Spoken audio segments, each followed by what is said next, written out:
This is the 20th season of Bass Talk Live. BTL is presented by Bass Cat Boats, Strike King Lures, AFTCO, Pro Guide Batteries, Shoreline Boat and RV Repair, Spro, Gamakatsu, Big Bite Baits, The Bass Tank, Denali Rods, Beatdown Outdoors, and Sunline. BTL coming at you.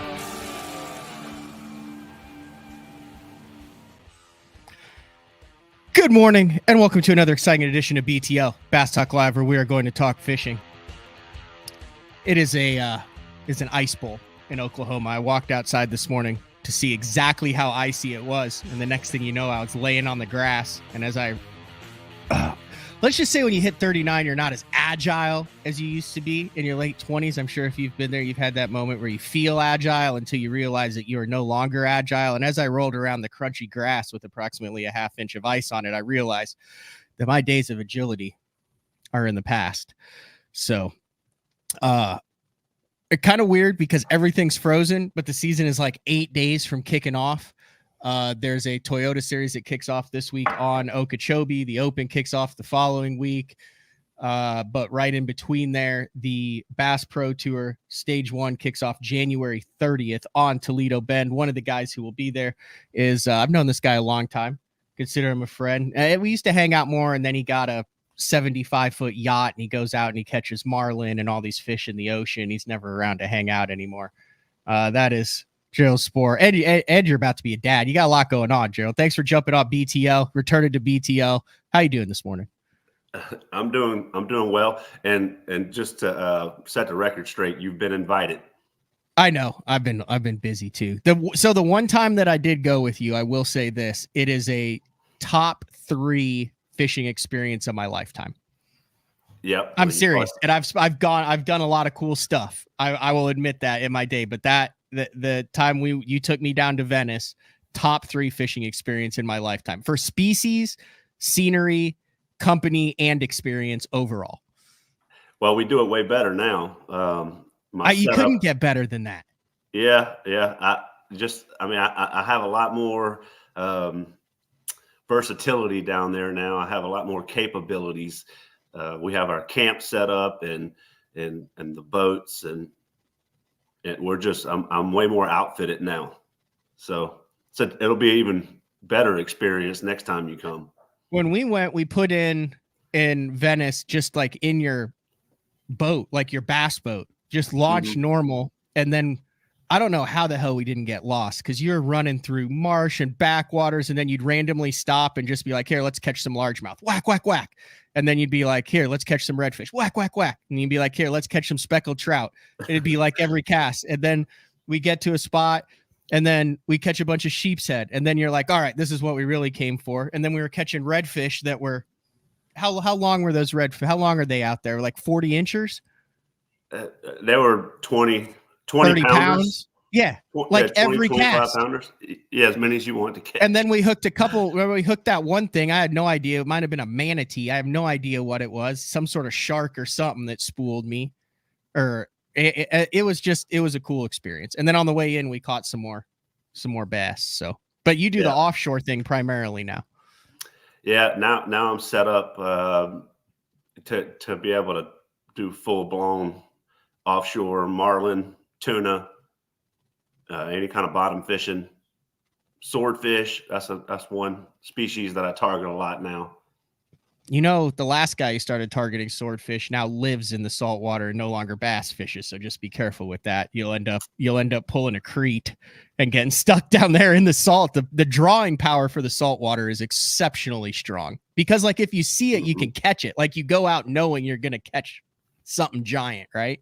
Oh yeah. It's I tell people all the time, I was like, do you want to just go catch fish that are easy to catch, that you can take some pictures with and put on social media, or do you want to go catch a fish of a lifetime and then be part of something special? Well, that takes a little bit more time. We might go all day for one bite, but when we catch that one fish, you're really going to brag about it. You might even take the time to go get you a replica to hang in your office or at your house. But if you want to go commit and go hunt for something that's a fish of a lifetime, we can consistently catch those kind of fish almost every time we go out. So you just got to commit to it. Are you doing that deal where you like get it down 1,000 feet with like a cinder block and then you break the cinder block on, so you've got the bait down there in 1,000 feet and you're trolling around like underwater mountains? So more like 1,500 feet. Even I've caught some in 1,700 feet, but I used to do that. We call that a sacrificial weight, where I deploy a giant Carolina rig, basically. Yeah. It's about 150 foot long. I use an 8-pound weight, and then I would use another weight attached to the bait, and so I can make specific drops on fish. I try to dial my electronics, and I use Simrad Electronics Offshore, which is works with Lowrance as well. They're the same company, but we have transducers that cost like $5,000. I mean, they're really powerful transducers, and I can actually mark these fish in 1,700 feet of water. And I used to only know how to specifically get that bait in that fish's face if I used a sacrificial weight system. But now I've gotten so good at it now, I don't even have to do it. I do a trolling technique, and I throw the weight out the back and then deploy it and circle back around on it. And then I can actually I'm good enough now where I can actually hit that fish in 1,700 feet of water with one single weight and mark it, see it, catch it. There's 5,280 feet in a mile, correct, Gerald? Yeah. Oh, I don't know. You're asking me. Yeah, I don't know. And you're 1,700 feet down? Yep. So you're like you're catching individual fish a third of a mile below the surface? Oh, yeah. I'll put you this way. It's so far down, I have to pre-calculate in my head the amount of scope that I get in the line. So I use 80-pound Seaguar braid, and I will get an average of about 300 feet of just scope. What's that? So, like bend in the line as it goes down? Yeah. Or what's so if I want to be in 1,700 feet, by the time I deploy all of that line, I have to set my electric reel to 2,000 feet to compensate for that 300 feet of scope. Yeah, so there's all these calculations in your head and stuff, and you have to do it all on the fly, and just to know where, because you can't see your bait that far down, but I can mark the fish, and I need to know where my bait's at in that water column. It's taken you. So you started on this. I remember you've been through a number of different boats, and when you started going offshore, but it's taken you what, 5 years to get proficient at this?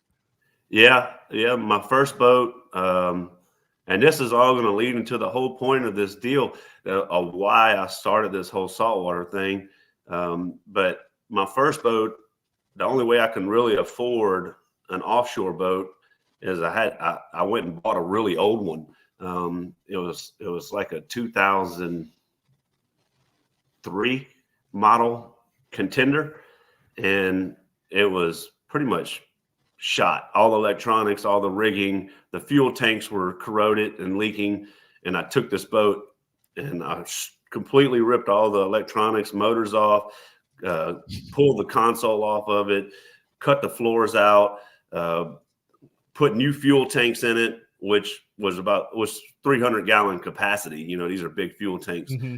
Put new fuel tanks in it, refiberglassed it, put the center console back in, and completely re-rigged the boat from scratch. So my first offshore boat I built. I worked on it every day for 3 months. But when I was done, I had a really sound piece of equipment that I had a lot of equity in.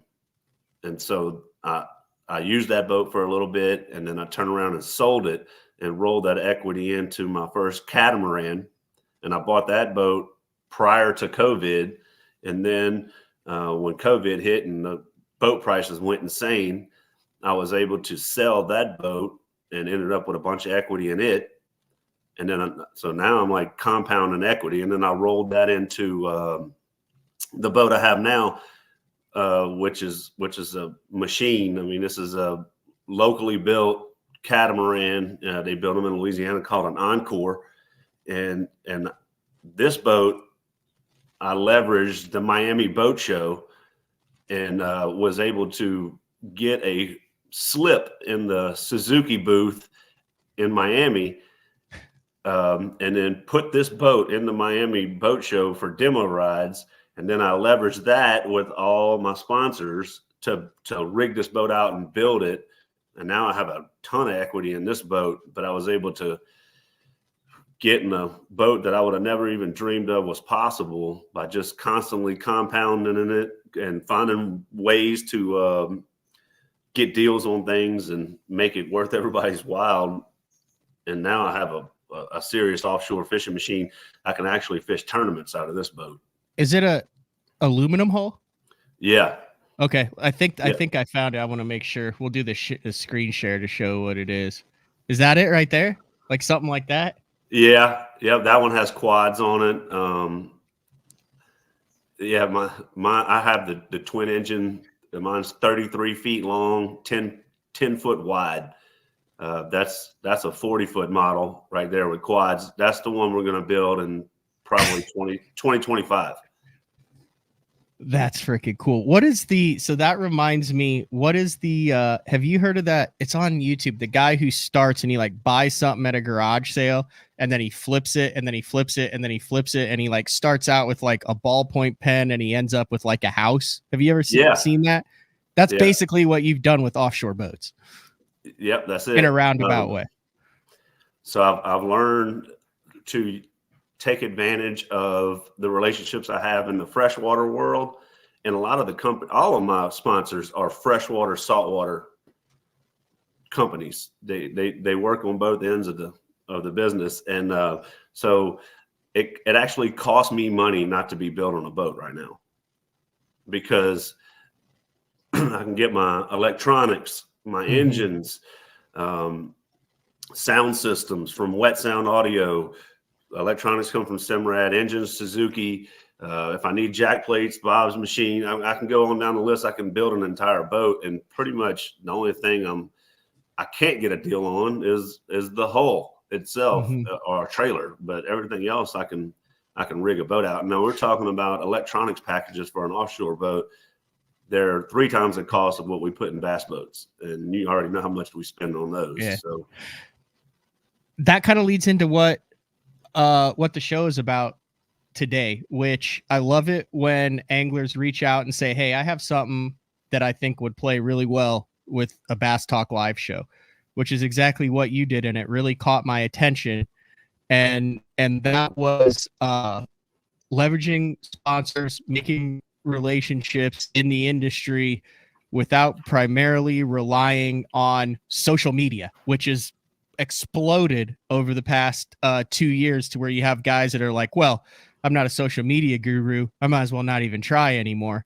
But I'm intrigued as to kind of your system and how you've made it work, because you have a new title sponsor this year. So just kind of get into your thoughts on that, which I think will lead full circle back to kind of how we open the show. Yeah. So, I've always kind of kept my tactics secret, because it wasn't, I didn't want to give up. I didn't want to show my cards, but I've made a living in this sport. And I think, if I had to guess, I don't know everyone's deals, but I know a lot of people's deals. If I had to put myself, I say, in a percentage on, I'm not trying to brag, I'm just trying to put things in perspective. As far as top paid anglers in the sport, I would put myself for sure in the top 10%. And it's not, I don't have the biggest YouTube channels. I don't spend all my time on social media walking around with cameramen and doing all this other stuff to try to compete in the same space as these guys. Like, I'm behind the scenes with my sponsorship, really. And before, I used to really not tell people how I was achieving that.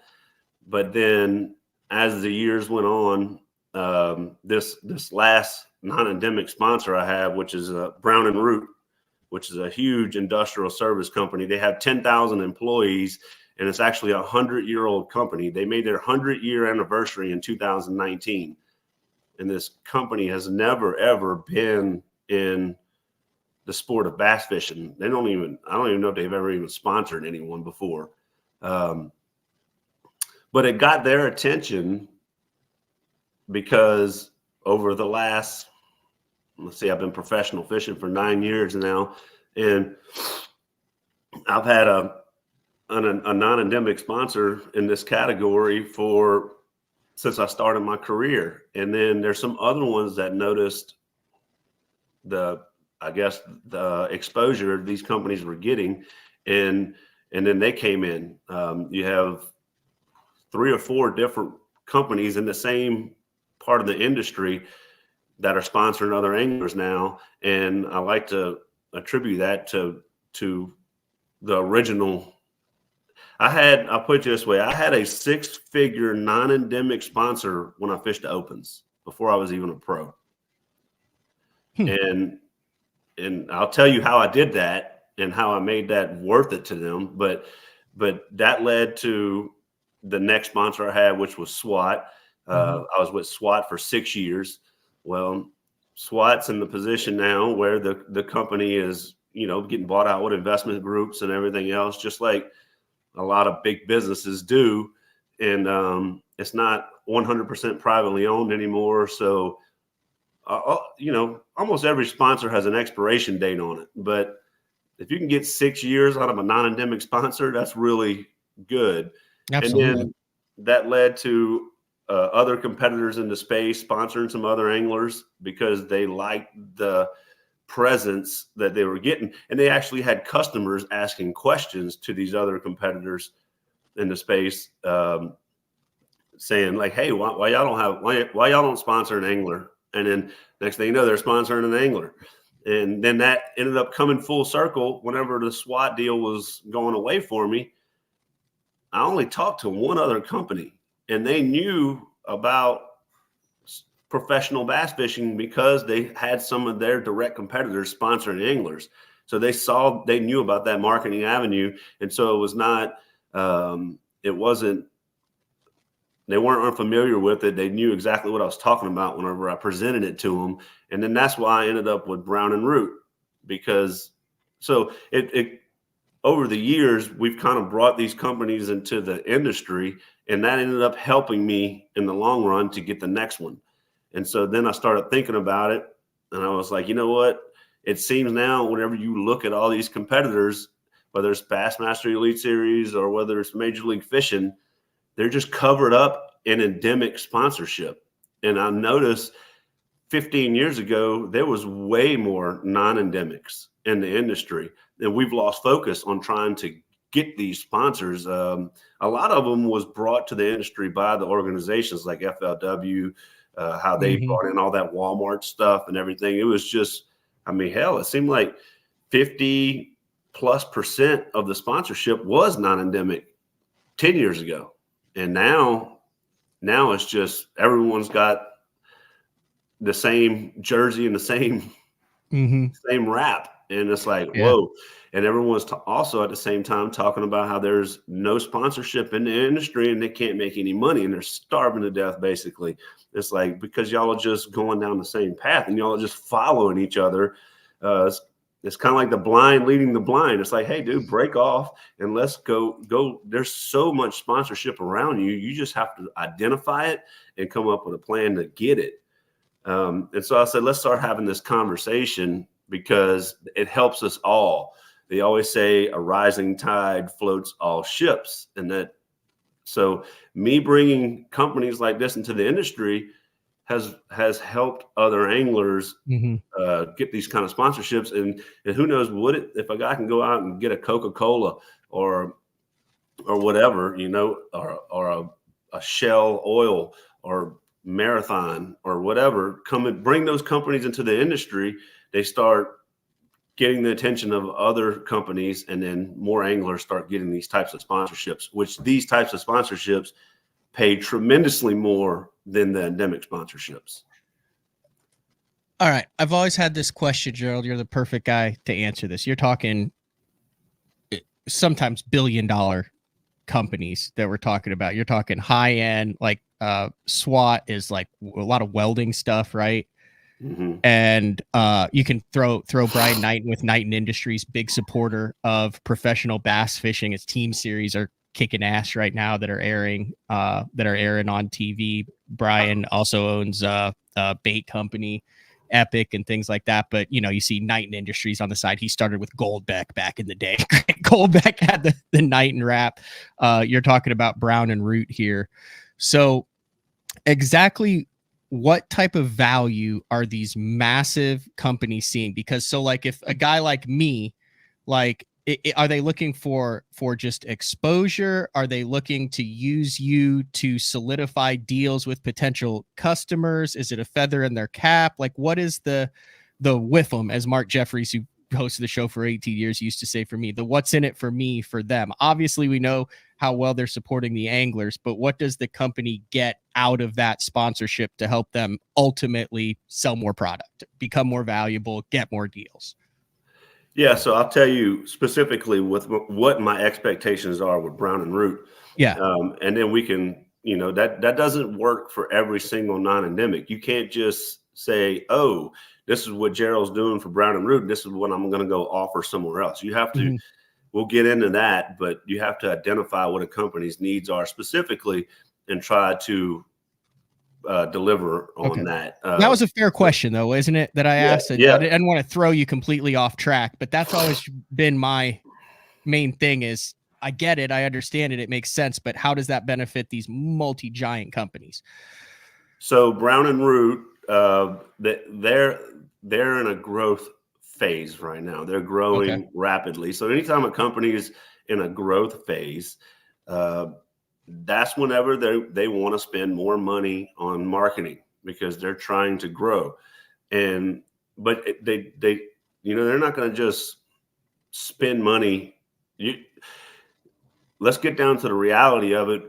We don't move the needle as much as we want to think we do as anglers. Like me covered up with Brown and Root is not going to bring them hundreds of millions of dollars worth of work.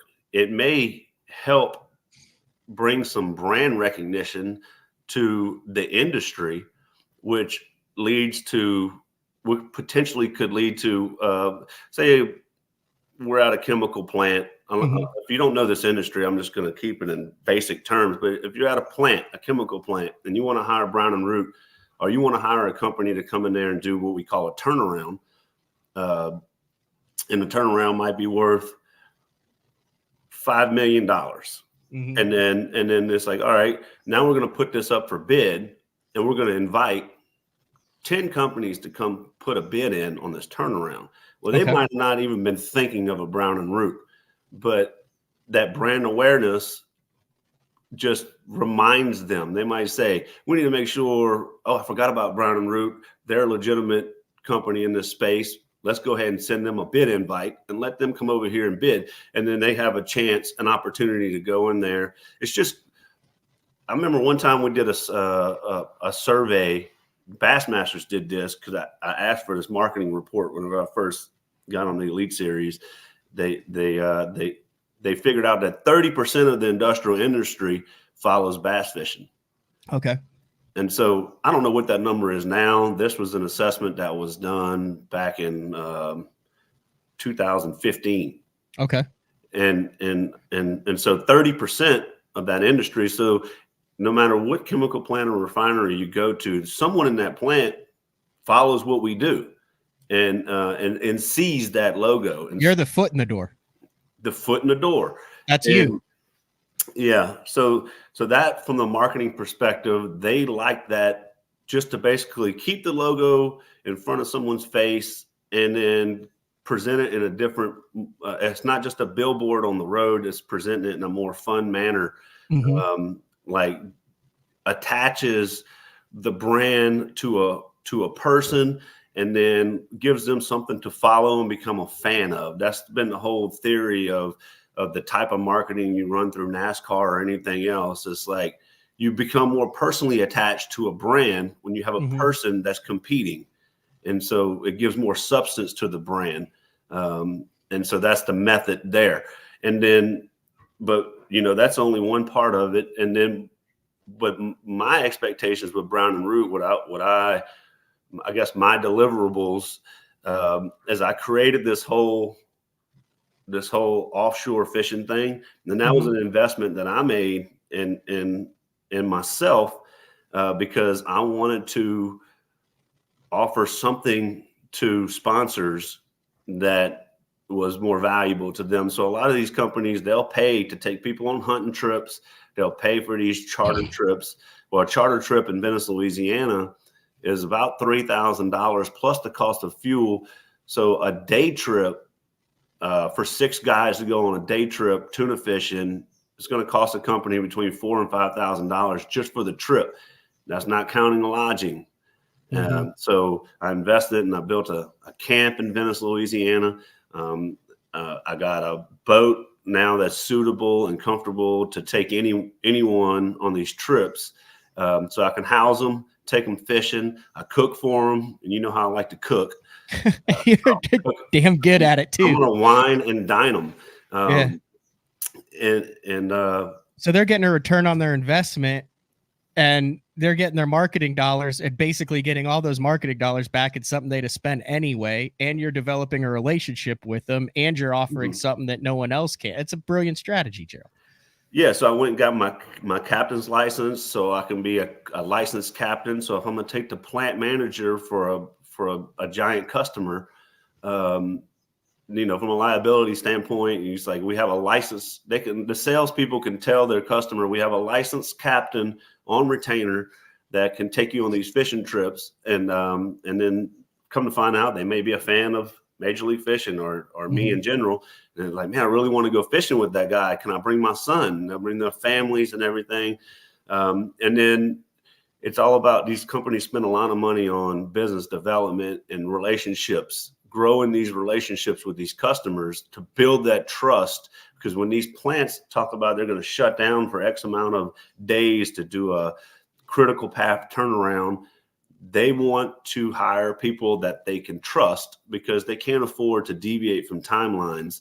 So they want to be able to count on people. So to build that trust, that takes a lot of time, and continuity, and they need to know you're going to answer the phone and count on you. And so we build a lot of that trust on these hunting trips, fishing trips, when we take these families, and then we talk business, and I know the business. So that's, I guess, instead of a company going out and buying their own boat, paying a separate captain, buying their own camp, or, I brought these assets to the table. So I created these assets, which I have put a value on. And then I presented that as like, hey, I pay the insurance. I take the liability. I own the boat. I own the lodging, and I'm going to spend my time. And that's one part of my deal. And on top of that, I'm going to promote you and advertise you on a national stage through the media platform that I have in professional fishing. And so that's how I presented it to them. And so whenever they sat there and put a dollar value on that, it was a no-brainer for them to pay that. I'm just not knocking on the door and saying, hey, can you write me a check and I'm going to wear your logo and your company's going to blow up. That's unrealistic expectations. And even if you can convince a company that you're going to do that their company is going to double in size if they put logos on you, they're only going to believe that for 1 year. And so it's not sustainable. So you need to give them realistic deliverables. And that way, at the end of the year, it's a no-brainer for them to re-up the contract or keep continuing to pay you. If you lie to them and make them promises that you can't deliver on, you're just going to run this company clean out of bass fishing, and they'll never even come back. Yeah. Because it was like, man, we did that. That was stupid. That didn't work. So you actually have to have a plan, and you have to achieve it. So I'll give you a comparison. That's what my deliverables are now for Brown and Root. But previous to that, my first non-endemic, you're probably wondering, how did I have a 6-figure non-endemic sponsorship when I was fishing the opens? Because I couldn't really. You had to wait. Say that again. You had a 6-figure non-endemic sponsorship when you were fishing the opens. Yes. So at that point, you'd only been bass fishing like 5 years, right? I was a nobody. Yeah. I mean, you're still a somebody. You just weren't known on the national stage. Yeah. 1 second. Let me.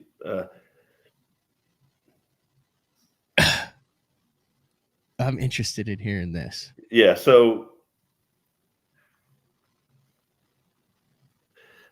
So basically, I was working for Shell Chemical. I was a Shell Chemical employee, and I dealt with a lot of contractors that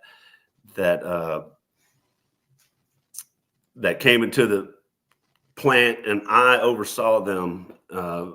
And so I had some relationships with some contractors already, and they had one particular contractor that wanted me to quit my job for Shell and go work for the contractor. Well, I was like, I'm not going to quit working for Shell, because with Shell I had a pension, I had full benefits. It was good. Like, if you're going to work in the industry, I had probably one of the best positions you can have before I started professional fishing. Well, this company kept asking me to come and work for them.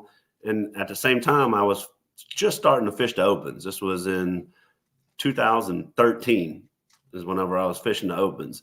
And then I was burning all my vacation to fish the opens.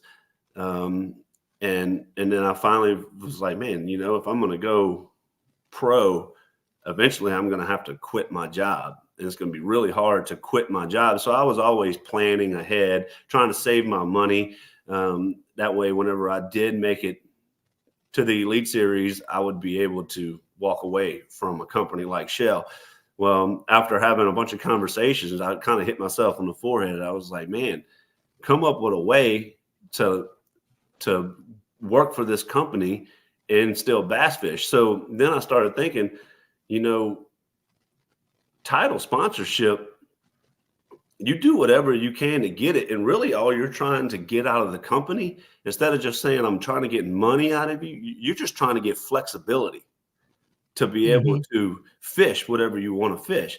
And so I tell people all the time, I was like, dude, go in there and tell them you'll sweep the floors, but present yourself as an employee to the company instead of just trying to say you're going to advertise for them. So when you go to, I like to start local. You find out what companies are locally around you that are in a growth stage. And you go to these companies and you say, dude, I'm really looking for an employment opportunity that allows me to also pursue bass fishing. So I'll be on the road for 2 weeks fishing. And if I'm home for a week, I'm coming over here. And if I got to work 12 hours a day in between, but I'm leaving again the next Friday to go to the next tournament. And if you just let me have that flexibility, I'll make it up in the off season. And every second I'm home, I'll work as much as you need me to justify that pay that I'm asking for. And instead of asking a company, just sponsor me, you're just like, I just want employment with flexibility. And that's what I did with this, my first sponsor, Catalyst Handling Resources. I said, I'll work for you if you just allow me to fish. And basically, whenever I'm not fishing, I'm going to come work for you. And a lot of these turnarounds in the plants, we work a schedule of 7/12s, and you can work days or nights. And so I would come home. If I was home for 7 days, I would go on these turnarounds and I would run these projects, and they would have me in a supervisor role because I was overseeing these contractors anyway whenever I was working for Shell. But I would go in there and run these projects until it was time to leave again. And I did that for 2 years. Is I had that 6-figure contract, but I was an employee, and all I wanted was the flexibility. And we found a way to work that out. People have heard me tell the story before, but at the end of the year, there was kind of questioning on renewing my contract. They were like, man, did we get enough hours out of him and everything? And so then my negotiation was like, okay, what do I need to do in the off season to maintain this employment status to where I can continue to do this? So 2015, I was fishing the 2015 and 16, I was fishing the Open. 16, I was fishing the FLW Tour. But I qualified for the Elite Series in 2016. And so the Elite Series was asking me for a $48,000 entry fee check. And I was like, man, I had already saved that kind of money to be able to pay that entry fee, but I didn't want to burn through my savings to write my first check to the Elite Series. Actually, it was $48,500 if you paid it in payments, but it was $45,000 if you paid it all at once. So you saved over $3,000 if you paid it in full. So I wanted to pay it in full because, you know, that's almost like one free tournament if you pay it in full. And so they said, yeah, we have this big job going on overseas in Kuwait. If you want to go over there and run that project, you'll be there for about 30 days. But you'll make enough money to be able to cover your entry fees. And if you do this for us, because they were kind of in a bind, they couldn't really find the right guy to go to Kuwait that was willing to leave their family. And so they needed me and I needed them. And so, of course, I was like, okay, I'll do it. And so I went to Kuwait and worked for 30 days and I actually mailed my check for my Elite Series, my first Elite Series season. I mailed it from Kuwait. So it showed up to Bassmasters headquarters with an Arabic stamp on it. and you know, that's just an example of you got to do whatever you can to be valuable to these companies, and you need to see what their needs are. This company's needs were, they needed me in a leadership role, and they needed my consult. I was able to consult a lot of their jobs because I was experienced in their industry. And that's what they needed from me. That's why they wanted to hire me so bad in the first place. But what I needed from them was the flexibility. And so we was able to work that out together.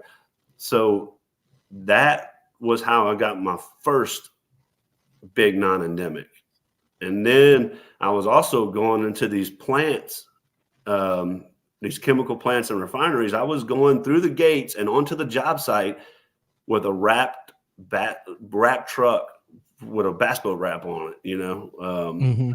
And so it was getting a lot of attention in the plant because, like I said, you got 30% of the people in that industry that are fans of the sport or follow it in some sort of way.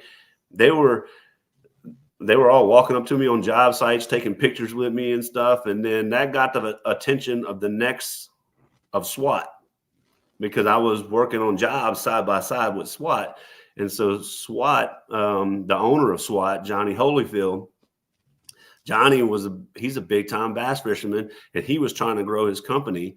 It was a brand new company. And he was like, man, he saw the value in it. And so at that point, Johnny come to him. Well, I actually went to Johnny and pitched it to him. And he was like, we want the whole thing. We want the truck and boat wrap. We want SWAT all over everything. And, but you don't have to work for us. We just want you out there, representing our company, and then any of our customers that are fans of he had a lot of customers that were fans of the sport. And he was very in touch with that because he himself was a fan of the sport.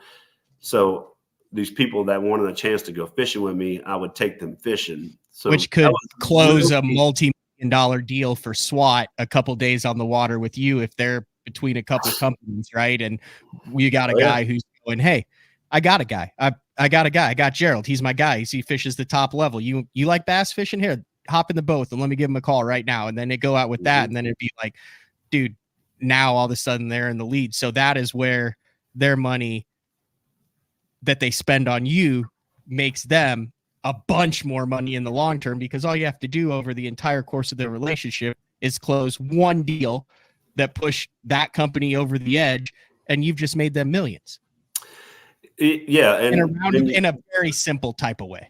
I might not directly close the deal, but it's all part of continuing to build those relationships. And any company can take a guy deer hunting, or any company can hire a charter and take a guy fishing. But if a guy specifically wants to go fishing with a professional angler that he's a fan of, It's like, you can't really go buy that, and so it was kind of a unique offering. And being that the industry was so big and our customer base was so big, it didn't matter if I was fishing on Lake St. Clair in Detroit. When you're driving down the interstate at Lake St. Clair, that big refinery there with the basketball Marathon refinery, like one Is that of right before you go into the river? Yeah, on the right hand side, like if you're I know what you're talking about. You can't miss it. You're driving down the interstate, and they got this giant refinery with like a basketball. That's one of their holding tanks that they put product in. But that's one of our customers was there. And so while I'm up there fishing Lake St. Clair, when the tournament's over, I'm taking one of the decision makers of that facility on a smallmouth bass fishing trip. And it was all about just building relationships. And I know the business. So if we had to talk work, I understood. I can have those conversations. And in the meantime, it was just, like I said, building those relationships and so the company can grow with their personal relationships. And that's what it's all about, is relationships and helping them grow at the same time. So it brought a lot of attention whenever I started representing SWAT, because first of all, that name just stands out. And I was like, man, should we put something under the logo that says what we do? And Johnny was always like, I'm not worried about it. The people who should know will know. And that's all he really cared about. And so he would anytime I was doing good, he would get a lot of phone calls and text messages, and they would turn on live in the office and everything. And so that was a perfect relationship there. And that lasted for a really long time, six seasons.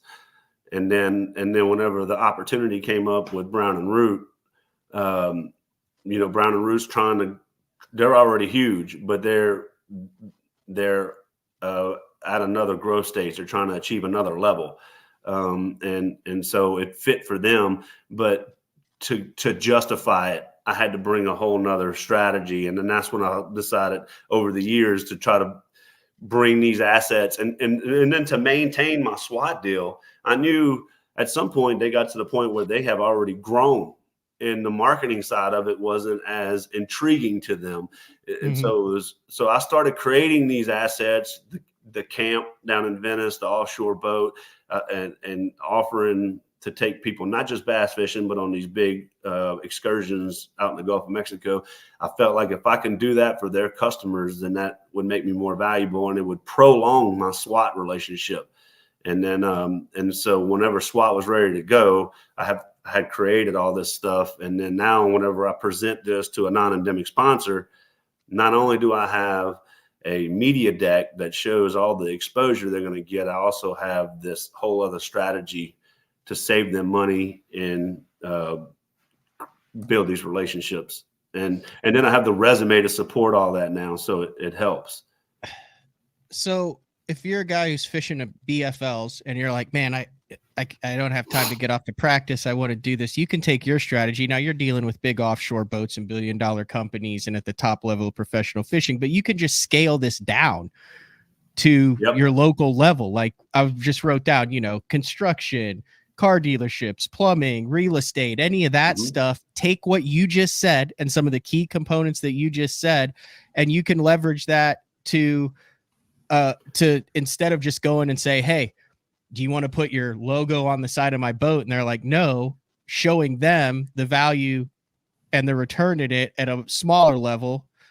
And there's a lot of that kind of opens up so many more possibilities instead of them just shooting your resume off to one of the big five, to Pure Fishing or Pradco or Strike King, and hoping that you can get percentage off bait. You're taking exactly what you did, but applying it to the relationships that you have in your community, just like you did.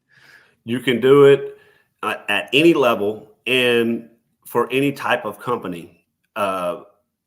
Basically, the strategy that I have: present yourself as an employee If you have a skill, if you already know a trade, that's even more valuable. So I don't care if you frame houses, Mm-hmm. and you can go to the biggest local contractor in your area, and he may build X amount of houses a year. He might be a $5 million company, and this dude builds the most houses out of anyone.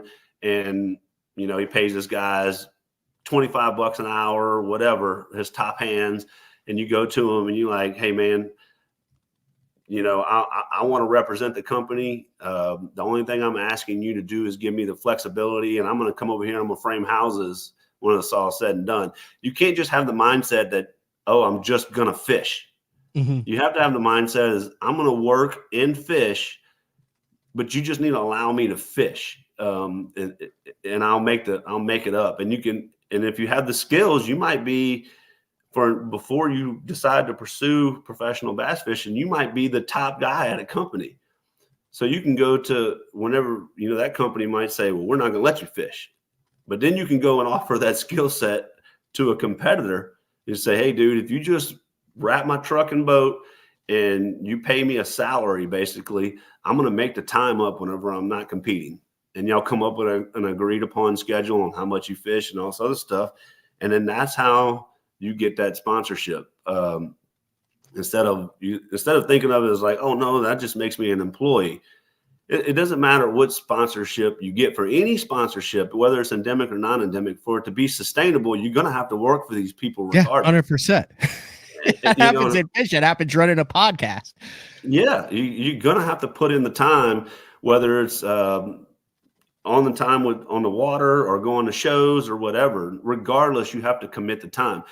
But if you think outside of the box and you look at your local area and you say, man, what companies would actually be interested in this? And then you go and attack those companies, that opens an entire world up that people aren't even thinking of, Mm-hmm. and even if you don't have a skill set or a trade, like I said, everyone has a base level job. Whether it's, I don't care if it's sweeping the floors. Like, dude, I'll come in here and clean the bathrooms and clean the office and make sure the shop looks good. I'll drive the forklift whenever I'm here. Whatever you got to do, but a company is going to respect you more, and it'll make more sense to them.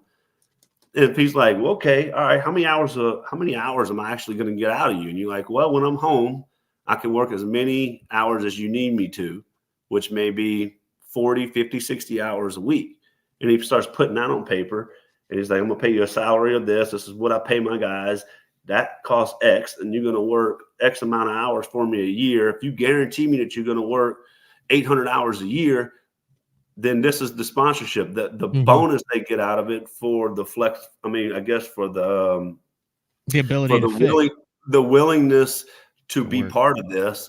They're like, I'm going to pay this dude anyway. I'm going to pay an employee anyway. So I might as well pay this dude. And he's going to be out there running around with a truck and boat wrap advertising at the same time. So that's their incentive, that they get the best of both worlds, but they're still getting an employee. This is fascinating because at that open level that you're mentioned, I can personally think of a commercial cleaning company that was owned by an angler who fished, who employed several other anglers who fished the opens, who ran wraps for that cleaning company, and then worked for him during the off season when they weren't fishing tournaments. I can also think of one of my buddies who fishes the open right now, who's in the roofing game, very outgoing, willing to do whatever it takes, wants to get in the game and fish the opens, talking to people at the job site. Talked to a guy who said, hey, I think I could implement this exactly like what you just said. He goes to trade shows every year. He represents that company. He's got the boat and truck wrap, and they're 3 years in and thrilled with what he's doing. He hasn't won an open.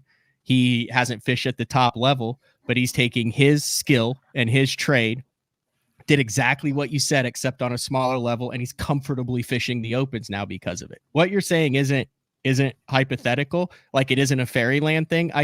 The more you mention it, I can think of more and more examples of guys who are doing exactly this. And you don't realize it too. You say, but you get to know him and you're like, man, this guy's doing it right, because he has a lot of times benefits, which is huge in this game for typical independent contractors. He has benefits. He has long-term relationships with the company. So therefore it's not, oh my God, I didn't catch him this year, I'm totally screwed, because you're providing more for that company than without it. And you're developing relationships that, the tentacles, like you said, you can, when one company is ready to move on, the door opens for another one. So that's good stuff. For 9 years, I've been professional bass fishing. I quit my job in 2015 and started pursuing this. Since 2015, I've had health insurance, 401k, and I've been on a salary. That's that's massive. That's massive. Yeah, I have a full-blown retirement. You're not going to get this with an endemic sponsorship. So that's what I'm saying. And then I'm seeing less and less of these endemics. And I tell my buddies, like my local buddies that fish, like Caleb Summerall, Logan Latuso, like all these guys that fish locally, whenever I kind of started right before them. And so they know how successful I've been. And they're like, man, how do we get, they make fun of me. They say, how do we get a Gerald deal? And then work your ass off. And so I've already told them how to do it. And so they know the deal. But then I started thinking, I was like, man, there's no reason to hold this back. The more guys we have out there trying to bring these companies into the industry, that better it's going to help the entire industry. Especially going into 2024, the endemic sponsorship in 2024 is basically no one added any money to their budget, and a lot of people cut their budget because 2024 is anticipated to be completely different than the last few years for the fishing industry. So no one's spending any money. So going into 24, guys are like, well, there's no sponsorship out there. There is. You just got to look at it from a different lens and be willing to do it a different way, which they should be doing in the first place. It's probably really good that we're going into a year where new endemic sponsorships really non-existent, and it's going to force people to have to look at it through a different lens, in which in turn 25 and 26 you'll probably see a lot of unique endemic non-endemic sponsorship because guys had to go out and get it. And so this is just a way to help people come up with a plan.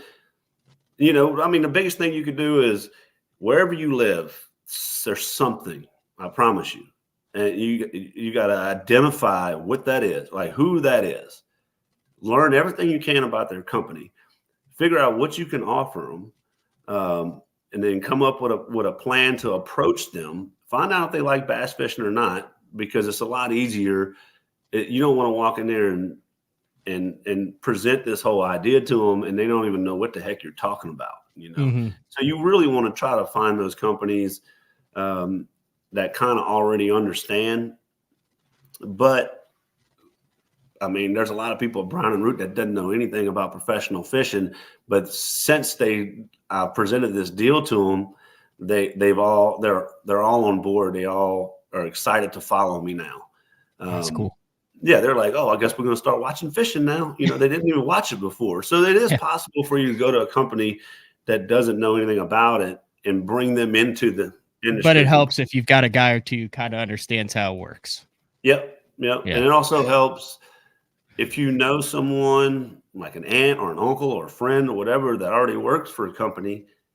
Go lean on that person and say, hey, man, can you get me a meeting? Maybe bounce the ideas off of them first and say, what do y'all need over there? And they're like, man, we're missing 2 or 3 shop guys right now. Or we need 2 guys out in the field. Or we need a sales dude to get in a truck and go handle these accounts. Or find out what the company's needs are. That way, when you go to them, they're paying attention. You're like, hey, I heard you really need a rep to drive around in the truck and go visit all these sites once a month or whatever. And you got all these different accounts. You need me to follow up on all these accounts. I can be a rep.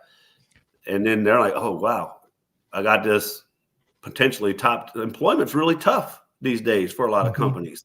So if you're a smart guy and you're willing and you can walk in the door, they're like, man, I'll take this really good employee. All I got to do is work with him around his fishing schedule, and it's way more interesting to them that way. And like, that's taking a step out, that's risking it. But if this is what you want to do for a living, if you need the sponsorship to do it, you have to be willing to make sacrifices, do things that are uncomfortable, step outside your comfort zone. And if your dream is to pursue this is a means to be able to pursue it without putting potentially your family, your financial security in the future, your savings in jeopardy. Yeah. And yeah, that's the thing. I run into people all the time. They, and this is people in general, and this is just reality, is a lot of people have a lot of excuses. They could tell you tons of reasons why they wanted to be a professional bass fisherman, but why they couldn't make it work. And the biggest thing is money.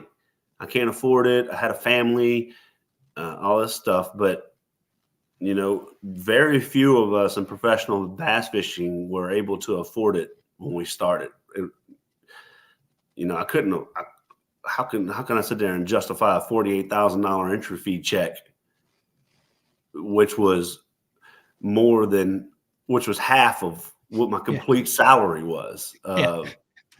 It's, if you think about how much you paid for your house for the year, if you got a $2,000 a month house note, that's double of what you would have paid an entire year for your house.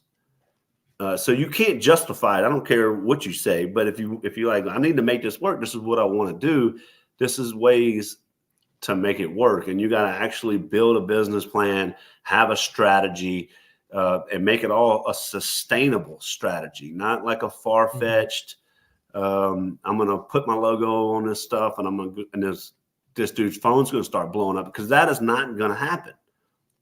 We don't move the needle that much in the sport. So you have to you might move it they might get a phone call and pick up one contract, two contracts here. But most of the time when we sell something based off of our logos, it's not even trackable. Yeah. So you can't even really put that in a year-end report, or a quarterly report. You can't prove it because the sales are all indirect, if that makes sense. So that's why it's hard to sustain it. It's hard to go back to the company at the end of the year and say, hey, I need you to write me that entry fee check again. And I'm like, what did I get out of this? And in your mind, you feel like you're like, well, I'm pretty sure these two houses you built over here were because of my advertising. But he's like, well, I don't know that. We can't prove that. But if he was over there working and helping frame those houses, he says, man, I paid Gerald $50,000, but he worked for me $50,000 worth of hours. And so it's unquestionable. So that's just a way. I mean, the reality is sign a deal and then sit at home for 6 months out of the year and go fish tournaments the other 6 months out of the year and do 2 photo shoots and 2 winter, hog trough demonstrations. Like what you're talking about is you're working your butt off, but you're still able to chase your dream, so to speak. It's giving you an avenue to chase your dream. Yep. And I lost my train of thought there. Sorry. But you're talking about the framing of the houses that you're showing them that you worked for $50,000 worth, but then you also added more value by bringing in some contracts. Yeah. I had a topic I was trying to go to, but it wasn't your fault. I just completely. That was me. Notes here. I'm bad about that. I get a little bit of hate mail every now and then. It'll be like, just shut the hell up and let the guy talk. I have a little note here that just says shut up. A note that says shut up. on the screen. Just a little self-reminder. But anyway, we'll just keep moving on. But now I relate that same mindset with even my endemic sponsors. And so social media is not my thing. I freaking hate it. But I still do what I got to do to because my sponsors still want me to do that kind of stuff. But all the conversations I even have with my endemic sponsors now is it's like, if you're looking for a Ben Milliken or a Guggen Squad or somebody that's like really powerful on social media. I said, I'm not your guy. That's not what I do. I'm a professional bass angler. And so the media that I can offer you is going to be through that platform. I will do my social media stuff, but I don't have the attitude of I'm a professional bass angler. That's all I want to do. I'm also offering them my consulting skills and still talking to them like I'm going to be an employee for you. Mm-hmm. So what do we need to do? Whether it's R&D, do I need to get on Zoom calls, business development meetings? Do I need to help? How can I help grow your brand? They got to pay someone to handle business in every category of the company. So just put some of those categories on me, and don't necessarily rely on me to move your needle through social media. Because first of all, whenever I have all these social media expectations, it gives me a really bad attitude. Like I really don't even want to participate in it. If it was up to me, I would delete all that stuff. But that's not reality. And so in order for me to maintain a really good attitude in the fishing industry, I have to find ways. People tell me, "Oh, you got to be good on social media if you want to make it in professional bass fishing," and I'm like, and so that gives them a bad attitude. I'm like, no, you don't. You just have to find another way to be valuable to a company. And we've gotten sucked into this tunnel that you got to have a YouTube guy following you around at the boat ramp and making these elaborate YouTube videos that all look the same, and we're going to make all these generic social media posts. Look at my this, look at my that, and this is what I'm doing today. And none of that stuff's actually doing anything for any of these companies. And so I've found a way to kind of deviate from that. And that's what keeps me having a good, solid, positive attitude in the industry, because I'm not sitting there going, I hate this industry now because I'm not doing it the way everyone's telling me it's supposed to be done. I'm trying to do it my own way. And that's what keeps me really motivated in it and successful. And then, like I said, you got these guys coming in the sport and like, I don't have a social media following, so that company wouldn't even talk to me. It's like, well, stop trying to sell your social media. You have 2,000 followers and you're getting 10 likes on every post. Forget that. Focus on the bass fishing and think, how can you be valuable to this company in other ways? Not saying the social media thing doesn't work. It works for a lot of guys. There's a lot of guys that are really successful, but they're, not everyone could be a Bill Dance or a Hank Parker and get on TV and have this awesome television show. Not everyone is a social media personality or an influencer. If that's okay, but I promise you have some other skill set that's valuable.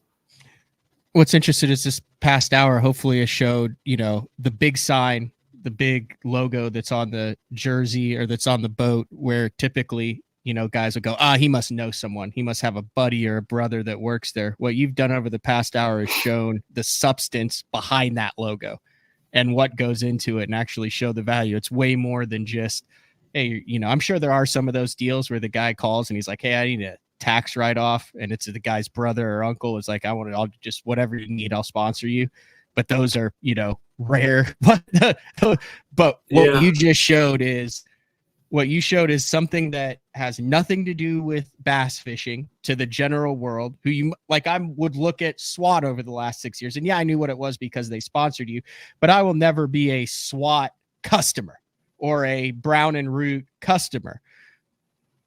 But you just showed it over the past hour why it makes sense for these companies to be involved in it and the value that it does provide to them. And I think that I was very, very interested in this show. I wasn't sure where you were going with it. You did a hell of a job, man. Like, it's probably one of the most intriguing BTLs that I've ever done. Oh, wow. That's a big deal. And, I'm down with helping. If you're a professional angler and you want to reach out to me with some ideas, you're like, hey, dude, I'm thinking about approaching this company. I'll tell you if it's stupid or not. I'm like, no, you probably want to try this, or that's not really a good idea. I don't mind having that open conversation with people now. I'm far enough in my career where I don't mind fully explaining all of this, because I've realized how much it helps everyone, including myself. This last non-endemic sponsor is a result of me helping some of my buddies bring these same type of companies in the industry, and it shed light to this company. And so it all came full circle to me. And that's whenever I realized, I was like, the more our industry as a whole understands this and gets away from this social media mindset, I felt like we was kind of heading down a social media black hole, and so we need to have a refocus on these non-endemics. Just go back and watch some old Bassmasters, old FLWs. Everyone was covered in non-endemics. Mm-hmm. Now, the big deal is you're talking about a non-endemic where you are so like FLW was a weird deal because one could argue that the non-endemics hurt the anglers because they were non-endemics that were team deals that were supplied through Irwin Jacobs' connection with Walmart. So you weren't able to develop an actual relationship. There were some anglers that did it that still have some of those that actually got to the non-endemic person and created those relationships that you talked about and showed the values. But the vast majority just, here's your jersey, here's what you're wearing this year, is $20,000 in entry fees.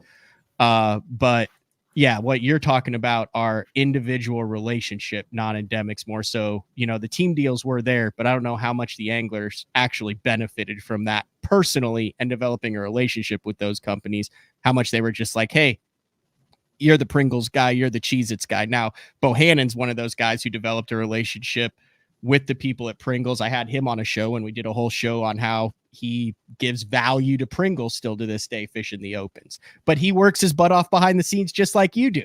He's, it's not just, hey, put it on the boat and we're going to sell billions of cans. It has nothing to do with that.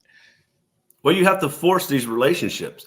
It's an angler's fault if Walmart puts a big Snickers boat wrap on you and you don't find a way to build this relationship. Yeah, that's on you. That's on you. It's like you telling me that you're fully representing this company and you can't find a way to get in touch with the CEO of the company and say, hey, I just want you to know I'm here, and I just want you to know that I'm willing to do more than just represent your Snickers brand on tour. Like, how else can I contribute? And they might have said, really nothing. We just want you to do what you're doing. But at least you showed that willingness. A lot of these guys were just taking the money and putting the logo on. But right now, your foot's already in the door, and it's on you to try to build those relationships. And one thing, anglers are always, people in general, they're always feel entitled. And they're going to cry about everything. And so when anglers were sitting there complaining about getting these Walmart deals, these package deals, and they were saying that was bad for the anglers, how many anglers today would take that deal? Because those deals don't exist now. Yep. So an angler that's an up and comer in the Bassmaster Elite Series that has no sponsorship, if I said, hey, dude, I'm gonna give you this Walmart deal, it's gonna pay your entry fees and that's it, but you can't do anything but this, how many guys would take that deal? A lot of them. So we take it for granted is what I'm saying. And not every deal might be a personal relationship. You have to look at it however you can to get a non-endemic sponsorship. I'm not saying you have to go do it the way I'm saying. I'm just saying this is another way to be creative and try to go find that. But you need to look, man, I'm sitting there watching TV sometimes, and I don't care what it is. If a commercial about Tommy Copper comes on TV, I'm sitting there looking at that, and I'm like, man, I need to send an email with, and I got a big email that's got all my media, all a proposal, all my assets, all jumbled into one with clickable links to watch some live stream and stuff like that. But you can just sit there and watch some commercial and you say, man, I don't see them on anybody's bass boat. They're not in the fishing space. Let me see if I can get in touch with whoever's in charge of marketing with this company and offer them a marketing package that they might be interested in. Well, in that aspect, they may not be interested in you working for them. They might just want advertising. Well, you give them a realistic number where it's easy for them. You don't say, hey, man, give me $250,000. I'm going to wrap my truck and boat they're gonna shake their head and they goes, no, you need to prove that we have so many eyeballs seeing that before we're willing to write that kind of check. But if you go to them, you say, hey, I'll do a truck and boat wrap and you'll get all this exposure, and you start talking $20,000 to $40,000, then that's not a big deal to a big company that's doing a lot of marketing. So you just have to look at it. Try not to get caught up in doing it the same way that everybody else is doing it. To put it in fantasy football terms, when you're going through the draft in fantasy football, if everyone's picking running back, you tend to do better if you go wide receiver. Mm-hmm. So just do it different than everyone else. And it's pretty easy right now because everyone's thinking the exact same way. So all you got to do is just think outside of the box a little bit and come up with a different plan, and you'll be successful in the sport. I like it. I named the show Outside the Box Sponsorships. There you go. Man, we could go on for hours and hours about this. Excited. Let's talk just a little bit of fishing, and then I'll let you go, and then we'll take a break, and I'll come back. I do want to talk about a tough but a cool tournament that went down over the week in Alabama that I actually Sunday morning turned my smart TV on and was like, wait, live coverage of fishing on January 21st? Absolutely. And then I watched it and was very impressed with it. But season kicks off. You're in Redcrest this year. Maggie's due during Redcrest. Like, you've got a new title sponsor. Like, the next 2.5 months are going to be very interesting for you. Yeah, we have a lot of irons in the fire, which I'm excited about. We're starting plans to build us a new home at the same time, so we'll be working on that this year. Like you said, my wife's due with our first baby. It's going to be a little boy. He's due 8 days after Redcrest, so he could come in the middle of Redcrest. Who knows? And then we'll be traveling with a baby, a cat, and Maggie. So yeah, and then a new title sponsor where I told them to load the wagon. I want to take as many customers on fishing trips and do as much stuff with our customer base as possible and be as impactful to that company as possible. So I'm going to work as hard as I possibly can for them to justify the investment they made in me. So it's going to be a busy year. Excited to go back to the Every Fish Counts format. You've been remarkably consistent in your entire time on the BPT. It doesn't really seem to matter. I mean, you've been in the top 50 every single year, right? Somewhere around there. Yeah. You fit 43rd, 48th, 10th, 42nd, 32nd. Regardless of all the rule changes, you seem to just keep plodding along and making good money. Yeah. I can perform with either format, but I hate Every Fish Counts.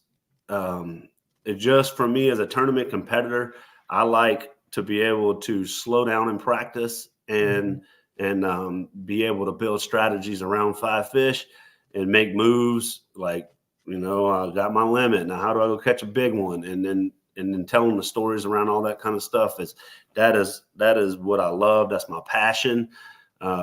But we did that last year and I absolutely loved it. It's not really something I would say just benefits me more. Like, I feel like I'm going to have more success in it. I just personally like it more. I feel like Every Fish Counts. No matter how good your practice is, you're never, or the tournament or anything, you're never comfortable. Mm-hmm. And one of the fun parts about bass fishing is when you get that sense of comfort and that, oh, dude, I had a really good practice. I know where I'm going to get my big bite. I know where I'm going to catch my limit. And it just makes that tournament way more enjoyable when you execute a plan like that. And you just don't have that comfort with Every Fish Counts. So you're stressed out all the time. If you're getting 25 bites in practice, you're thinking everyone's getting 50. You're like, I don't know. And then you're going into the tournament. Usually I could say, oh, it's going to take about 15 pounds a day to get paid. Well, you don't know what it's going to take to get paid. and what every fish counts. Like, I don't know how many fish I got to catch. So a lot of times that's when it's nice to be Group B, because you can look at the score tracker from Group A and then you say, oh, I can do that. And then that kind of like sets the pace for the rest of the tournament. But or sometimes they catch them so good, you're like, there's no way I can do that.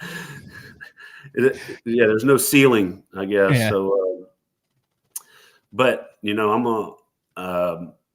gonna try to do however I got to fish. I'm gonna go and try my hardest to perform. I'll say I like the schedule this year for the BPT. Start out with 2 potential slugfests, but also Fickle Fisheries, Toledo Bend, January 30th, and then Santee Cooper. Really excited with some new additions to the fishery. I've talked with Justin Lucas off air about this, and he's like, dude, we got 40 freaking guys on the water. We've got a smaller field. We can start going to some of these kind of off the wall places. I really like the Dale Hollow. I really like the Chowan River. Lake Eufaula in Oklahoma has been a popular stop, but for a lot of the BPT guys, it'll be the first time that you've seen that fishery in your life. And then the James River in June, and then the St. Lawrence in August. So a couple mystery events, a couple standard events, a couple potential events, and then a couple grinders in there. It's a solid schedule. Yeah, so Toledo Bend, if it's anything like it was before the off limits, it's going to be a catch fest. It's Nice. There's so many fish in that lake. It's unreal. And I haven't been there in a long time, even though I live close to Toledo Bend. Just we haven't had any tournaments there since 2017 Elite Series. If you think about it, that's the last time there's been a professional event there. And now we're going there, and Bassmasters is going right behind us. And so it's going to be a forward-facing sonar tournament, and so I didn't realize how many fish were in that lake. With this new technology, you can literally stop anywhere on that lake and within 10 minutes catch a fish. That's anywhere. I don't care if you stop in the middle. That's just what I like hearing after weighing 5 for 8-1 on the Open last year. Gerald, just keep talking about it. Well, everyone thinks no, I agree. Toledo is definitely on the upswing. There's fish everywhere. Yeah, and it seems to be healthy too. Very healthy. Before the off limits, there was just tons of 2 to 3 pound bass, and they looked perfect, like they was raised in an aquarium. I mean, they just looked absolutely perfect. There's so much bait. And the fish are really healthy, and I expect these guys to absolutely throttle them in that first event. I can't even wrap my mind around what I think the weight's going to be to make the cut over there. But we'll see. Yeah, we'll see after all this rain and this cold weather if it's any different than it was before the off limits period. Anything else you want to get in here? Any other additions to sponsor lineup in the 24 season that deserve a mention? I hate putting guys on the spot because then they text and they're like, I can't believe I forgot so-and-so. I was busy on it. I did switch to, so I've been with Quantum the last 6 years of my career, but they got acquired by Rather Outdoors, and they decided to turn that brand into a saltwater brand. And so that was an opportunity for me to explore the market with rod and reels. And after I started asking a lot of questions, the one that stood out to me the most was ARC. They have a product line in the rod and reels that is comparable to the top rod and reels in the industry, if not better. It is the nicest stuff I've ever put in my hands. And I've never, ever had nothing this high end in my hands. I mean, you could compare them to Daiwa, Shimano, all of them. And they got a pretty big team.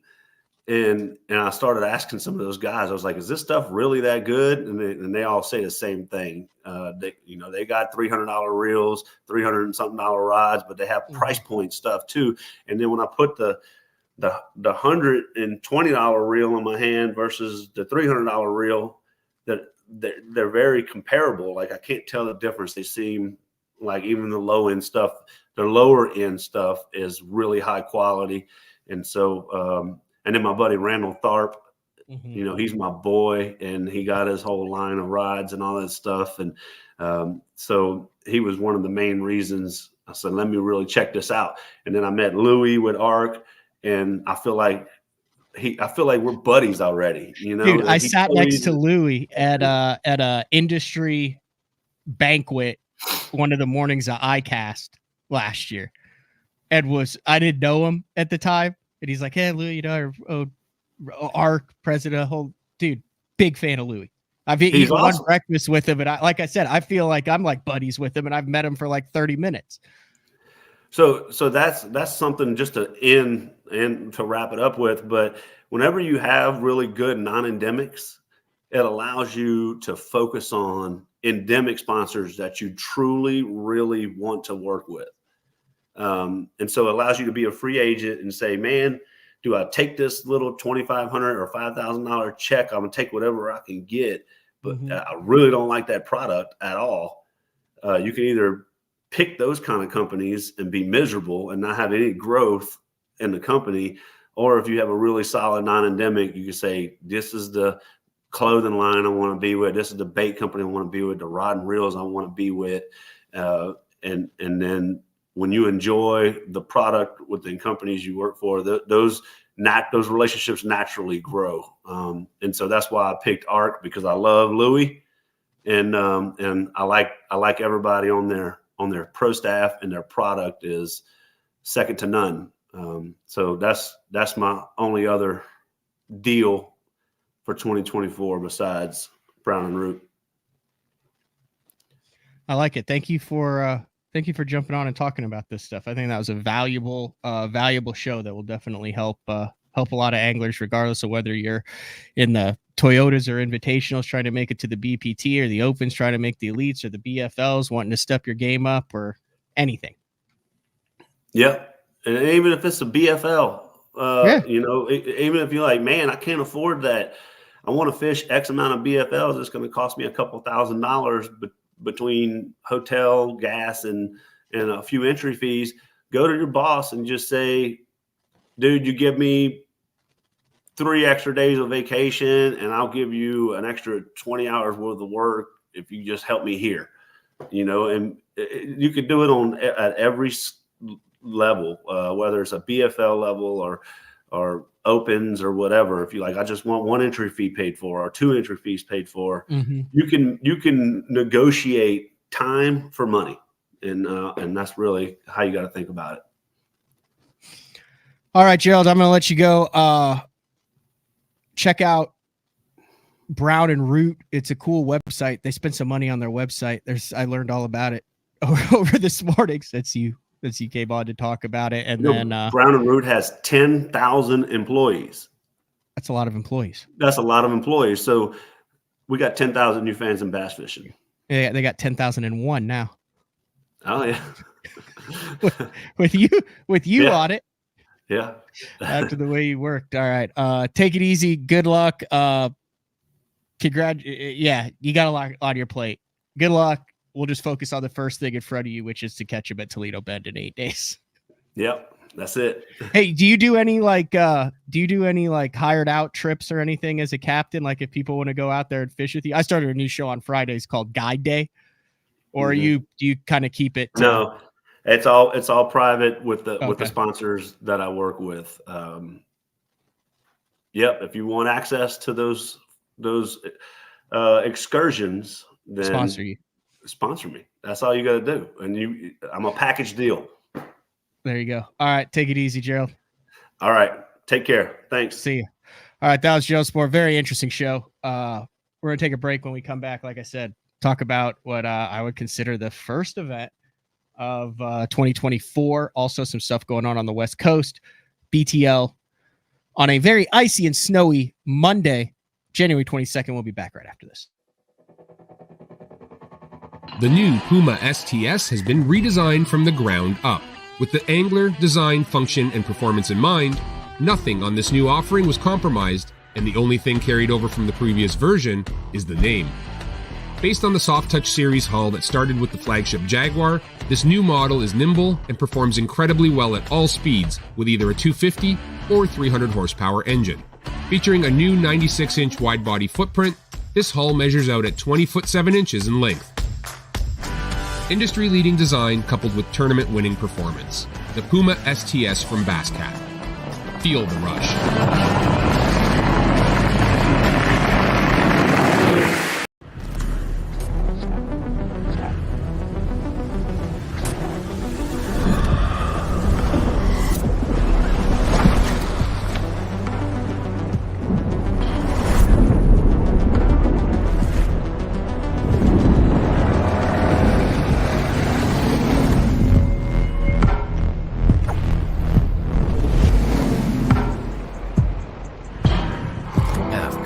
Any fish, any water.